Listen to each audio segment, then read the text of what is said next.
This video contains news and analysis related to a recent terror attack in Kashmir. The content may include sensitive visuals and discussions that could be distressing to some viewers. Viewer discretion is advised. We strongly condemn all forms of violence and terrorism. The purpose of the content is solely to inform and create awareness based on verified reports. কাশ্মীরে এবার স্বাস্থ্যক্ষেত্রে alert সতর্কতা জারি করা হলো। সীমান্ত পারে উত্তেজনার কথা মাথায় রেখে সমস্ত হাসপাতালকে তৈরি থাকার নির্দেশ দেওয়া হয়েছে। স্বাস্থ্যকর্মীদের ছুটি বাতিলের নির্দেশ দেওয়া হয়েছে। আর কি নির্দেশ রয়েছে আমার সহকর্মী সিজার মণ্ডল এই মুহূর্তে আমার সঙ্গে রয়েছেন। আমার সঙ্গে সরাসরি সিজার, আমি জানতে চাইবো যে ঠিক পার্টিকুলারলি কি সতর্কতা এই মুহূর্তে নির্দেশিত হয়েছে। দেখো, প্রাথমিকভাবে যে নোটিফিকেশন বা বিজ্ঞপ্তি আমাদের হাতে এসছে সেখান থেকে দেখা যাচ্ছে কাশ্মীরের স্বাস্থ্যক্ষেত্রের সমস্ত সরকারি হাসপাতাল, স্বাস্থ্যকর্মী এবং স্বাস্থ্যক্ষেত্রের সঙ্গে যুক্ত চিকিৎসক ও স্বাস্থ্যকর্মী ছাড়াও যারা কর্মীরা রয়েছেন তাদেরকে সতর্ক করা হয়েছে। তাদের ছুটি বাতিল করে অবিলম্বে কাজে যোগ দিতে বলা হয়েছে এবং যে বিজ্ঞপ্তি সেখানে স্পষ্টই উল্লেখ করা হয়েছে যে ক্রস বর্ডার যে উত্তেজনা তৈরি হয়েছে তার ভিত্তিতেই, অর্থাৎ সামগ্রিকভাবে যে একটা উত্তেজনা তৈরি হয়েছে এবং একটা পরিস্থিতি যেদিকে যাচ্ছে সেটা যে আরো আগ্রাসী একটা পরিস্থিতির দিকে এগোতে পারে এবং সেখানে যে বড় ধরনের কোনো পদক্ষেপ ভারতের দিক থেকে হতে পারে সেই বিষয়টা কিন্তু এই নোটিফিকেশন থেকে অনেকটাই স্পষ্ট। বেশ, ধন্যবাদ সিজার। দেখুন, এই কথা আমাদের সবারই জানা যে অশান্তির আবহে চীন সীমান্তে একটা অস্থিরতা লাল ফৌজ তৈরি করতে পারে। আপনারাও আশা করি একমত হবেন। তাই পাকিস্তান সীমান্তে সেনা তৎপরতা হতেই চীন সীমান্তে বিশেষ নজর। রাফাল মিগের গর্জনে উত্তরবঙ্গের আকাশ কাঁপছে। হাসিমারা তৈরি বার্তা পাকিস্তানের বন্ধু চীনকেও।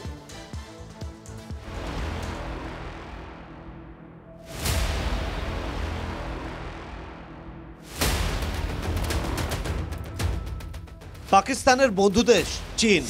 দুদেশের সঙ্গে ভারতের সম্পর্ক নিয়ে নতুন করে কিছু বলার নেই। মঙ্গলবার পেহেলগাঁওয়ে জঙ্গি হামলার পর সীমান্ত এলাকায় হাই অ্যালার্ট জারি। অশান্তির আবহে চীন সীমান্তে অস্থিরতা তৈরি করতে পারে লাল ফৌজ।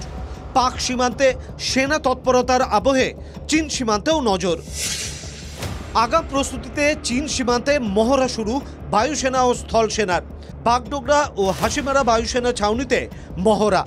অসম এবং অরুণাচলেও তৎপরতা শুরু সেনার। প্রাক্তন সেনাকর্তাদের আশঙ্কা, অশান্তির আবহে বাংলাদেশের মাটি ব্যবহার করতে পারে চীন ও পাকিস্তান। তাই বাংলাদেশ সীমান্তেও নজর ভারতীয় সেনার। বাংলাদেশের ভিতর আভ্যন্তরীণ যে পরিস্থিতি, সেই পরিস্থিতি অনুকূলে না থাকা, তার জেরেই পাকিস্তানের তরফে বাংলাদেশের মাটি ব্যবহার করে এই উত্তর পূর্বাঞ্চলের বিস্তীর্ণ এলাকায় নতুন করে অশান্তি কাটানোর চেষ্টা করা হতে পারে, ঝুঁকিয়ে দেওয়ার চেষ্টা হতে পারে জঙ্গিদের। In this corridor, I'm sure the army leadership, they have already thought of it. The plans, the mobilization if required, all that can be taken care of. আমার মনে হয় না যে the other adversaries, the Chinese বা বাংলাদেশ তো you can just take it like that কি ওর অনেক কিছুই বলতে পারে, but they have got nothing much to do anything. অবসরপ্রাপ্ত সেনাকর্তারা বলছেন বাংলাদেশে একটি পোর্ট তৈরি হচ্ছে যাকে ঘিরে প্রবল আগ্রহ দেখাচ্ছে চায়না। বাংলাদেশে একটি বিমানবন্দরে পাইলটদের প্রশিক্ষণ দিতে পাকিস্তানের পাইলটদের ডাকা হচ্ছে। বাংলাদেশ বর্ডার এখন পুরা বিএসএফ গার্ড করছে। নেপাল একটু পোরস ছিল, লেকিন নেপাল দিকে भी যতটা ল্যান্ড রুট আছে এখন সব এসএসবি গার্ড করছে। এসএসবি সশস্ত্র সীমা বল। তো Indian government is taking measures. আকাশপথে নজরদারি বাড়ানো হয়েছে। এর পাশাপাশি বায়ুসেনার পাশাপাশি যে স্থলসেনা, ইন্ডিয়ান আর্মি, তাদের তরফেও যে সমস্ত রেজিমেন্টগুলো এই বিস্তীর্ণ এলাকা জুড়ে রয়েছে সেই এলাকাগুলোতেও কিন্তু বাড়তি তৎপরতা লক্ষ্য করা যাচ্ছে। ক্যামেরায় দীপায়নের সঙ্গে প্রসেনজিৎ, TV9 বাংলা। অন্যদিকে উধমপুরে জঙ্গিদের গুলিতে শহীদ হয়েছেন বাঙালি জওয়ান ঝন্টু আলী শেখ, যার নাম। কফিনবন্দি তার দেহ কলকাতায় ফিরেছে। রাত 9:45 নাগাদ কলকাতা বিমানবন্দরে তার দেহ পৌঁছয়। রাতে ব্যারাকপুরে সেনা হাসপাতালের মর্গে রাখা হবে দেহ। শনিবার সকালে শহীদ জওয়ানের দেহ নিয়ে যাওয়া হবে নদিয়ার তেহট্টে তার বাড়িতে। বিমানবন্দরে শ্রদ্ধা জানান পুরমন্ত্রী ফিরহাদ হাকিম, বিধাননগর পৌরসভার চেয়ারম্যান সব্যসাচী দত্ত। জঙ্গিদের খোঁজে উধমপুরে তল্লাশির সময় এনকাউন্টার। জঙ্গিদের গুলিতে মৃত্যু হয় 6 প্যারা রেজিমেন্টের সদস্য, এই 6 প্যারা রেজিমেন্টের সদস্য এই ঝন্টুর। অন্যদিকে মাঝখানে একটা ব্যারিকেডের এক পারে যোগ্য আরেক পারে অযোগ্য। সারা রাত এই দুই পক্ষের মধ্যে অশান্তি চলল, ভিড় এবং বিশৃঙ্খলায় শেষমেশ আন্দোলনটাই স্থগিত।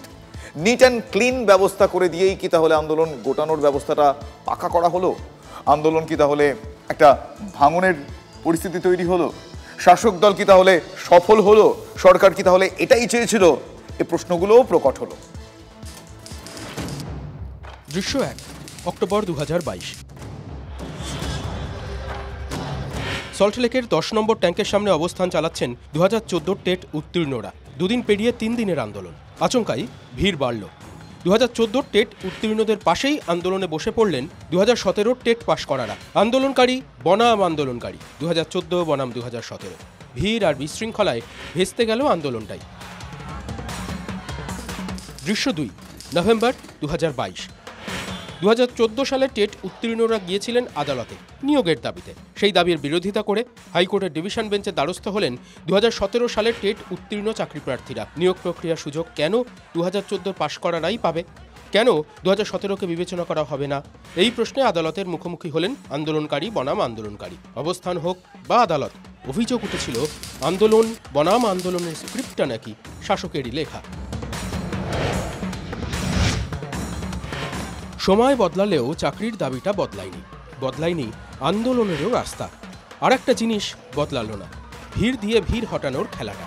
অনেকটা যেন কাঁটা দিয়ে কাঁটা তোলার ফর্মুলা। আচার্য সদনের সামনে অভাবনীয় পরিস্থিতি, যোগ্য এবং অযোগ্যদের মধ্যে কাজিয়া তুঙ্গে।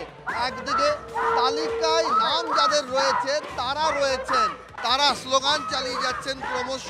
ব্যারিকেডের ঠিক ওই পারে রয়েছেন যাদের তালিকায় নাম নেই। দুটো চঙ্গা ছিল, তারপর আরও 4টে মাইক আনা হয়েছে এবং ক্রমাগত এই মাইক যুদ্ধ চলছে, স্লোগান যুদ্ধ চলছে। আনটেন্টেড বসেছিল, পাশেই বসে পড়ল টেন্টেডরা। মানে যারা দাগি বলে চিহ্নিত নন তাদের পাশে আন্দোলন শুরু করে দিলেন যারা দাগি বলে ইতিমধ্যেই চিহ্নিত তারা। কেন বসলো, কারা বসালো, উত্তর মিলল না। কিন্তু রাত গাঢ় হতেই শুরু হলো দুপক্ষের অশান্তি। অভিযোগ, মারা হলো আন্দোলনের নেতা চিন্ময়কে। আন্দোলনটা ছিল আনটেন্টেড টিচারদের, সেখানে কি করে টেন্টেড আনটেন্টেড দুটো বিপক্ষ বলতে গেলে একে অপরের পরিপন্থী যারা, তাদেরকে একই জায়গায় বসতে কিভাবে দেওয়া হচ্ছে এটাই আমাদের ধারণার বাইরে। দাবি দেওয়া আলাদা, আমরা চাইছি ওনারা না থাকুন স্কুলে, এগুলো পর্যন্ত মেনে নেওয়া যায় যে ওরা রেগে যাচ্ছে, উল্টো কমেন্ট করছে, কিন্তু একেবারে গায়ে হাত তোলাটা, চড় মারাটা এটা ঠিক নয়। সকাল থেকে ভিড় কমতে লাগলো আচার্য সদনের সামনে। দুপুরের আগেই স্কুলে যাওয়ার চুক্তিতে রণে ভঙ্গ দিলেন আন্দোলনকারীরা। 30 তারিখ থেকে স্কুল বন্ধ হয়ে যাবে, গরমের ছুটি, তাই তার আগে স্কুলে যাওয়াটা আমাদের দায়বদ্ধতা। যেহেতু কোর্ট অর্ডারও আছে, তাই আমাদেরকে কিন্তু স্কুল যেতেই হবে। না পুলিশের লাঠি, না চ্যাংদোলা, বিনা শক্তিক্ষয় থামলো আন্দোলনের চাকা। এ যেন লাঠিও ভাঙল না আর সাপও মরল না। শিলিগুড়ির ববিতা সরকার চাকরি পেয়েছিলেন হাইকোর্টের নির্দেশে। চাকরি তার গিয়েছিল, ফের তার নাম যোগ্যদের তালিকায় দিয়েছে এসএসসি। তিনি বলে দিলেন তিনি যোগ্য, স্কুলে যাবেন না। এখানেই রেকর্ডের খাতা শেষ হচ্ছে না। ববিতা TV9 নিয়ে কথা বলার পরেই এসএসসি আবার বলে দিল যে তালিকাটা ভুল হয়েছিল, ববিতা আবারও বাদ। যে চাকরিকে আবার ফিরে এলো, মানে তোমার চাকরি তো চলে গিয়েছিল কিছু টেকনিক্যাল এররের কারণে, সেই চাকরি অনামিকা পেয়েছিলেন, অনামিকা চাকরিটা করছেন, কিন্তু তালিকা যে এসছে তাতে তোমার নাম রয়েছে। আমাদের যে মেরিট লিস্টটা সেটা সম্পূর্ণ ভুলে ভরা, তাই আমি মনে করছি না আমার চাকরিটা যারা বাতিল করেছে তারা বাতিল করার কোনো পয়েন্ট অফ ভিউতে করেছে। হতে পারে আমি যোগ্য প্রার্থী ছিলাম, কিন্তু আমাকে তারা অযোগ্য প্রমাণ করেছে। আমি এই নিয়ে সুপ্রিম কোর্টে মামলা করেছি, আমার মামলা চলছে এবং সুপ্রিম কোর্টের আদেশ অনুযায়ী যেহেতু যোগ্য প্রার্থীদের চাকরির তালিকাটা ডিআই অফিস থেকে পাঠানো হয়েছে, সেই তালিকায় যেহেতু আমার নাম আছে, তাহলে আমি নিজেকে যোগ্য হিসাবে ওই স্কুলের যোগ্য শিক্ষিকা হিসাবে আগামীকাল থেকে জয়েন করার কথা ভাবছি। আপাতত এই লিস্টে আমার নাম রয়েছে। এরা স্কুল যেতে পারবে বা আগামী 9 মাস বেতন পাবে এবং পরবর্তীতে সকলেরই চাকরি চলে যাবে according to supreme court order. ঠিক আছে, সকলকেই পরীক্ষা দিয়ে আবার মেধাবৃত্তিতে আসতে হবে। সেক্ষেত্রে আমিও পরীক্ষা দিব, সে বিষয়ে কোনো সন্দেহ। কমিশন বলছে ভুল করে এই নামটা চলে এসেছে। ওরা কি মজাক করছে, ছেলে খেলা হচ্ছে? আমার মনে হয় না কমিশনকে এই দায়িত্বে রাখা উচিত। এটা সেন্ট্রাল কোনো অথরিটির হাতে দিক, আমাদেরকে সুপ্রিম কোর্ট নির্দেশ দিক, নাহলে আমাদের চাকরি আবার পরবর্তীতে যে চাকরি হবে সেই চাকরিতেও এরকম একাধিক কেস হবে এবং এই সমাধান কোনোদিনও সম্ভব হবে না। মুর্শিদাবাদে অশান্তির জেরে ক্ষতিগ্রস্ত বাড়ির সংখ্যা প্রায় ৩০০-রও বেশি। ঘটনার পর মুখ্যমন্ত্রী মমতা বন্দ্যোপাধ্যায় ঘোষণা করেন ক্ষতিগ্রস্ত বাড়িগুলি বাংলার বাড়ি প্রকল্পের অধীনে তৈরি করে দেওয়া হবে। প্রশাসন সূত্রে খবর, সরকারিভাবে এলাকা পরিদর্শন করে একটি তালিকা তৈরি করে দেওয়া হয়েছে। পঞ্চায়েত এবং অর্থ দফতরে প্রথম কিস্তি ৬০,০০০ টাকার শীঘ্রই পরিবারগুলির হাতে তুলে দেবে প্রশাসন।